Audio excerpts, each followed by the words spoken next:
I'm Jenny Lamb with Lamb Farm Designs, and I wanted to hop on here and show you my newest collection. This is my second collection. This is Peppermint and Pine, and this is the Peppermint and Pine block of the month. It's a 6-month program, and you'll be making a chunk of rows each month until you get the whole quilt put together. So this is the line, this is the gorgeous border fabric, and I'm going to be doing a video every month to go along with the release of the monthly block of the month. So you can hit my YouTube channel and I can walk you through some of these. This is our first month, and you can see some of them are going to be a little futzy, but that's how I like to write my patterns. It gives them a lot of interest. So I hope you join us and follow along on this block of the month. Please see your local quilt shops if you're interested in buying the kit or the block of the month. Thanks, everybody.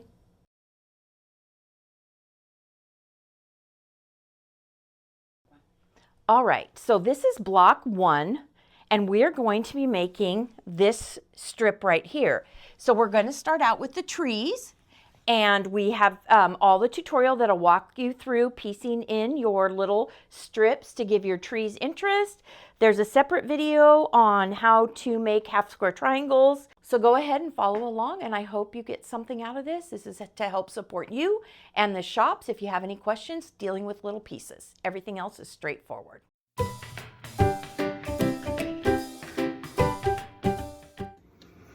All right, so we're just getting ready to get our first block, which is tall tree, cut out of our month 1 block of the month. And I'm going to show you how to use the triangle and a square ruler to cut out these pieces. So I told you I prefer the Tri-Rex just because it's less brain power for me to use 2 rulers and try to figure out how to use 1 ruler 2 different ways. So the most important thing when you're cutting out this triangle shape, this one is equal. It's a nice, I think it's an equilateral triangle. And so you don't need to worry about whether you're face up or face down on your fabric or your ruler. But for this set, you need to have 2 pieces together. Here's the fold. Slide this down a little. Here's the fold. And you want them wrong sides together or right sides together because you need to cut mirror images of this or it will not work. So you want to cut sets of this. Let me put this down here, and this is how I get started. We're only making 2 of these, so I'm going to go like this. And then the most important thing is to trim off that little tiny corner. That way your pieces will fit together. Without moving your ruler, you're going to cut 1 set. And now you can see these are mirror images of each other, and that's what you want. So we have 1 set here. Now we're going to just flip our ruler around, and we're going to line it up, and we are going to cut another set. Slide your end down so you're not moving this piece. Trim off that little corner. That's it. That's how you cut these triangles for a triangle and a square. If you are making more than 2 triangle and a square units, then you just keep on cutting. All right, you can see that I have my 2 tall trees cut out. I just went over how to cut those out. Before we use this ruler to cut out the triangle part, we're going to do some piecing. So let's jump right into it. All right, go ahead and refer to your directions. And what you're going to do is you are going to sew an N, and then you're going to sew 3 M's. Here's 1 M and an O, another M and another O, and then another M and another O. So what you want to do is you want to go ahead and stitch these units all together, and then you're going to make 2 of these. So we'll be back as soon as we get those stitched. Okay. Now I want to show you how I use the starch pen. I love this pen. and it's going to be really nice because some of these pieces are pretty small. I'm going to use my big iron because I'm not sitting down at my little station so that I can show you this where my camera's set up.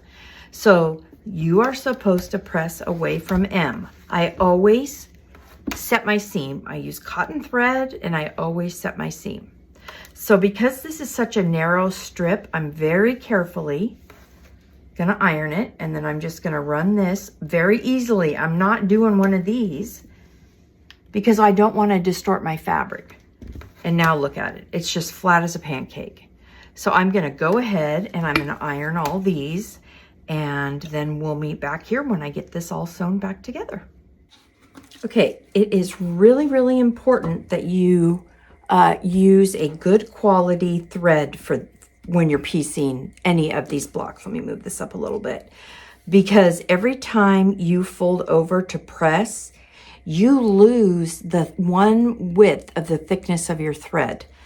And when you have lots of little tiny piecing like this, you want it to come out the way without losing as much. And the way to do that is to use a good quality 100% cotton 50 weight thread. I prefer Aurifil. That's what I use, and you can see that I just use a very light cream, and I just use that for all my piecing. Anyway, so you want to also take a very scant 1/4 of an inch when you're stitching these little units together so that you have it as wide as you need it for your piece. And then you have a lot of waste on this so that you can get this however you want it. And you want to just put your bigger triangle on top of this, line up the top and the bottom, and then you just want to trim it down. And then you end up with these units. Now, if you're following along in your book, you're going to want to take C, and remember we talked about cutting mirror images, and this is why. Because if you don't cut mirror images of it, you're going to end up with 2 of these, and this does not work. So what you want to do is you want to just do one side at a time. You flip this over, you match your edge, and you match this little tiny corner that you cut off. And you're going to hang over the top here, and that's okay. You want to take a 1/4 inch seam, and you want to do it on both of these. And then we'll be back. Now you're going to want to go back to your machine, and you're going to want to do the same thing. Overlap it here, let it hang over, but match these 2 points and your side. Now we have our 2 pieces. You can see we have our 1/4 inch at the top. This doesn't look like a 1/4 of an inch, but it's going to work out just like it's supposed to. I recommend you trim off your dog ears just to reduce bulk in your seams. These little points aren't as important as this one because this is double, but I like to trim them all off so that it's nice and neat. Set those aside. You're going to take your B units and an L unit. All right, we're back. And now I want to go ahead and line these up. And you can see that you pressed away from the trunk and stitch this seam. And then we will have our 2 tall trees units done, and then we'll move on to our short trees. Alrighty, you can see we've got our 2 tall trees done. We're ready to move on to the next one, the next tree in our pattern, and that is 3 short.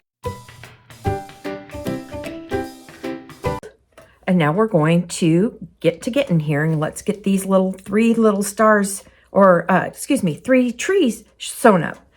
So we're going to sew the first one, we're going to follow the directions, and then when we're all done, we're going to go back and make the other 2. So here we've got our J. Let's slide these out of the way.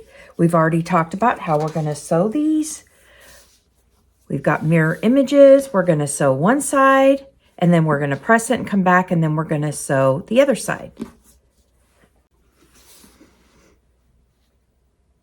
All right, now we've got this unit stitched. Now we're going to make our, let's see what my directions say, because I don't want to work out of order. Now we're going to make our trunk section.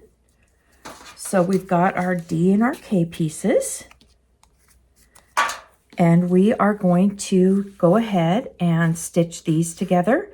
Your pressing directions are in your pattern. We're going to press towards the trunk on this one, and then we'll be back. Okay. All right.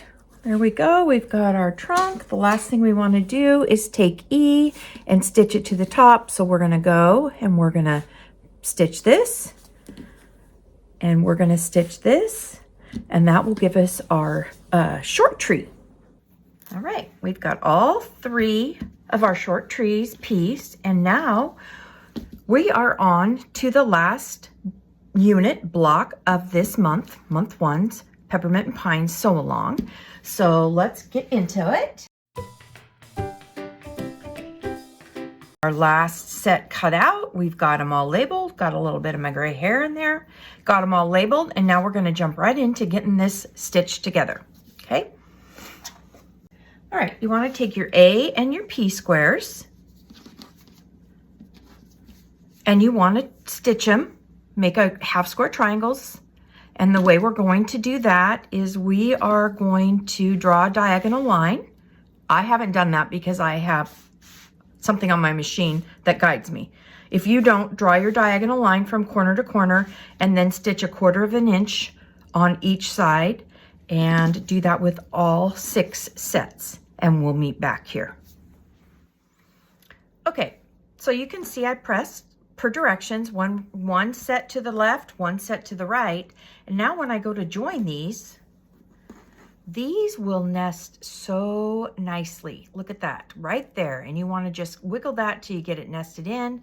It should fit just like it's supposed to because we squared up per the directions. And try to always check to see if always watch how you press per directions in the pattern. Sometimes it's counterintuitive how we press, like we're always told to press to the dark. Well, this side we press to the light. And I try to really be thoughtful about my pressing directions so that everything nests like it's supposed to.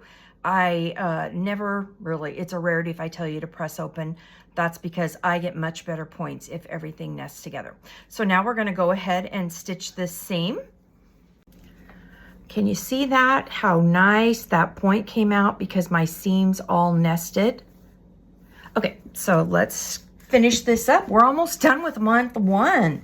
So now what we're going to do is we're going to take our Q piece and we're going to match the middle, and we're going to pin this because we want it to fit exactly. So I'm going to pin this in. You do what you want. If you feel comfortable and you don't need to pin, that's great. But I'm going to pin mine and match my center. I'm going to stitch this and we'll be back. All right, this is going to get a little wide for my camera view, but you guys are going to get the gist of it. Now you want to take your eye pieces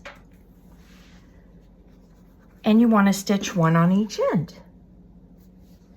And then you're going to go ahead and press to eye just so that you have the path of least resistance for your pressing. Sometimes that isn't always the case because I'm going to direct you to press so that everything will nest when it's all done, or the easiest so that you get a nice clean press. So let's go ahead and stitch eye on each end and press to eye.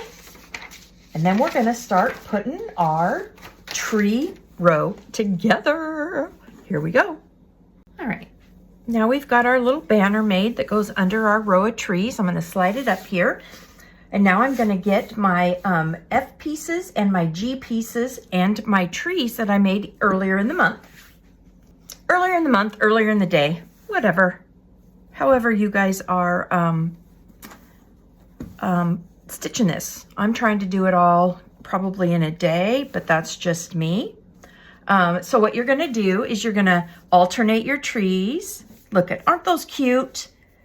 And what an accomplishment, everybody, because these trees were not easy to start with, but you've done it. Now we want to put our F pieces between, And then once we get this all stitched into a row, we want to add G to each end. So let's go ahead and take care of that.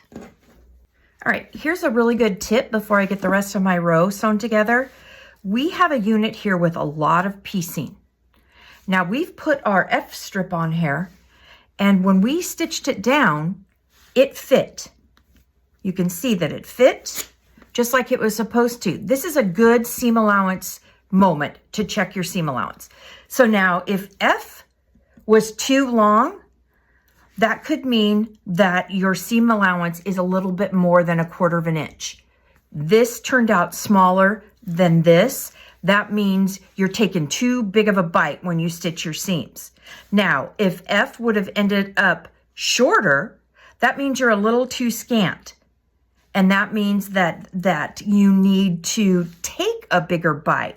And I do kind of, whenever I'm sewing a piece that I cut that has no piecing to a piece with a lot of piecing, I kind of stop and reevaluate where I'm at with my seam. And that way I know if I need to make just the slightest little adjustment as I'm going through the rest of it. I hope that helps you. That's a really good tip for me. I hope that helps you too. Okay, now we've got our tree row all sewn together. The next thing we're gonna wanna do is I'll show you this in 2 steps, or 1 step, 2 steps in 1 step. Okay, now we've got one last piece, and that is H. Again, we want to match our centers, and we're going to stitch H between our tree row and a banner row that goes underneath of it, and then we will be done with month 1. You guys, I'll show you as soon as it's done. You really rocked on this month. This was tough. It wasn't hard, but it was tough because these little 1/4 inch decorations on our tree, but we didn't want all plain trees, did we? So if this is just too much past where you feel comfortable in your skill level, I hope you try it. But if it is, you can just go ahead and just have the light green and skip the red, but give it a try. Just take a scant. It's better to take a scant because you can always go back and take a little bit more if you need to between. But it's harder if you took too big of a bite and you have to go back and rip it all out and start over. Okay, so let's match our centers, pin these in, and get these stitched together. Triangles. I'm going to show you several different rulers, and a couple different techniques to square these up. But the first thing I want to do is I want to draw a diagonal line from corner to corner on the back of my lightest square. It doesn't matter which square, but I just did it on the pink side. So this will make 2 half square triangles. We've got 2 squares. We're going to put them right sides together, line them up, and then we're going to stitch 1/4 inch down each side of this. And when we cut it apart, we will end up with 2 half square triangles. Now what I do is I like to cut mine. I know what my finished size of this one is going to be. Just for example, the finished size of this half square triangle, or these, is going to be 3 inches. So I know that if I want to allow myself just enough room to sliver trim, I'm going to round that up by 1 inch. So I cut my squares 4 inches. Now, if you know that your squares are going to finish to 3 and you're not interested in squaring up, which I totally get, some quilts have a whole bunch. Now, if you're not interested in squaring up, I totally get that. You'd want to add 7/8 of an inch to your finished size. So my finished size when it's all stitched in a quilt is 3 inches. So if I'm not interested in trimming up, I'm going to add 7/8 to that, and that gives you your seam allowance and just enough. I never have good luck with that, so I added 1 inch. These are 4-inch squares, and now I'm going to stitch them. All right, so now I want to get my ruler out. I want to cut this in half, right on my drawn line. So I line up my ruler. If these are small, I use my scissors, whatever. It doesn't have to be exact. And now I'm going to press to the dark side. That's normally the traditional way we press half square triangles. If you're sewing any of my patterns, that may change depending on how they orient with other pieces so that your seams will nest. But for demonstration, we're going to press to the dark side. Okay, the most important thing, no matter what ruler you use, what tool you use to trim these up, the most important thing is that you want a 45-degree line on your square ruler, okay? Because what we're gonna do is we know we're gonna trim these to 3.5 inches because they finish to 3. So before I catch my 1/4 inch all the way around in my patchwork, I know I want this to be 3.5 inches. So I want to make sure that I allow a little, and you only have a little bit of wiggle room with this. See, you can see it's just a sliver trim. If you want more, add a full 1/4 of an inch or 1 1/4 inches to your pieces before you cut them out. But you can see I'm going to barely be able to sliver trim, but I've got my 45-degree mark right down the center of my half square triangle. And if you don't, I'll show you what happens. So for this case, I'm going to do that. I'm going to get these out of the way, and then I'm going to flip this around, and I want to square this up to 3.5. So I use my 3.5 mark and around my edges, and I also still make sure that my 45-degree line is right on my bias. So when I finish that, I have sliver trimmed this, and this is exact. So that's one way to do it. You can use, it's harder a little bit, it's harder for my brain, but you can use even a rectangular ruler. You still have to have that 45-degree mark, and you've got to know what size you're trimming up to. I just prefer a square. It seems to work better for my brain, but there's no difference. You just want to make sure you're 3.5, 3.5. But you can see this is a 12-inch ruler. Okay. So another way that you can trim these is if you use the block lock. And I find that if my seam is pointing down like that, I have better luck getting a really square cut with my block lock. So here's my 3 mark, here's my 3.5. I want to make sure that it's all within my block, not like this, because now my unit's gonna be wonky. So I bring it up just enough that I've got a little bit around the edge. Now you can see that this gutter is right over my seam allowance, and this just locks right on the seam. It's just a little neater. It saves you that little bit of wiggle that you have to do to get the 45 precisely up the center. So now I'm gonna do both sides, and then I'm going to flip my unit around. And now if I don't flip my ruler, you can see this isn't working very well. This isn't going to work. I want my gutter to be going the right direction, and this is the gutter. It's cut down a little bit in here so it fits and locks, just locks right there over your seam. Now I want to line up my 3.5, my 3.5, my gutter's lined up, and now I can finish trimming. And then just like that, I've got a trimmed up unit. If I'm doing a whole bunch of half square triangles, a lot of times I'll just get them stitched as I go. And then in the evening, I'll bring a TV tray in and trim them up or iron them and then trim them while we're watching television. I'm going to show you how to use a couple more rulers to trim up. This is my newest favorite way to trim half square triangles. I've used the block lock rulers, I don't know, probably since they came out. So I like these Clearly Perfect slotted trimmers, and they come in a 2-pack. So you have trimmer A, which is for half sizes, 2.5, 3.5, 1.5. And then you have one for whole sizes, 2, 3, and this is the unfinished size. So I know I'm squaring these up to unfinished 3.5 inches. So I want to take my 3.5 mark, and I want to line it right up on my seam. Just like that. And you can see that it's notched for your dog ears. And I like this ruler because it saves me 2 sides of trimming. Then I carefully go in here, and I would recommend using a little rotary cutter for this, just because I noticed that if I use my bigger one, it shaves off my corners sometimes of my acrylic rulers. So once you do that, now I'll press to the dark side. And now let's measure this and check for trueness. So we've got our 45. We know that we wanted to cut this 3.5 inches. So let's put that down. Let's slide it over a tiny bit. Sorry, I'm using these rulers that don't slide. You can see that my 45 degrees lined up. I'm right at the 3.5, right at the 3.5, and right at the edge. So this is my new favorite method just because it I can trim twice as fast with it, and it's very accurate. So love these. Check with your local quilt shop and see if they carry them. If not, ask them to. They're great. And then the other thing is, you can see that before block locks, this was my favorite ruler because you can see I've worn off all the edges. It's really hard to read now. I used to love it the best because it had such a bold center line. It's just really, really easy for me to get it on here, and it works the same way. I'm gonna make sure I'm trimming off each side a tiny bit. I'm gonna line up my 3.5, my 3.5, my diagonal, and then do the final trimming. This is also a great tool. They don't make these anymore.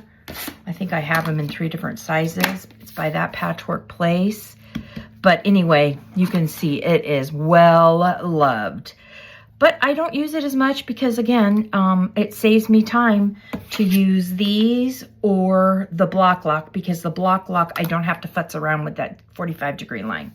But if, let me just show you, let's pretend we're going to trim this to 3 and it finishes to 2.5. And this is what's going to happen if you don't make sure your diagonal line is lined up. So say I know I want to be in the 3 mark. So I'm on the 3, I'm well within it. I can trim off of each side. Let's do that. Now, notice I'm not following my bias. I'm just looking at the edges. So now I want to square this to 3 inches, 3 inches. Let's get that lined up. I've got it 3 and 3, but you can see I didn't follow the bias line, the diagonal 45-degree line. I didn't line it up. And now look what happened. My seam doesn't come out at the point. And that's going to be a problem because when I take 1/4 inch around each side, this is going to be super noticeable. So that bias line is really, really important. All right. Thanks everybody for tuning in to how to square up your half square triangles. I hope you find this helpful. Have a great day.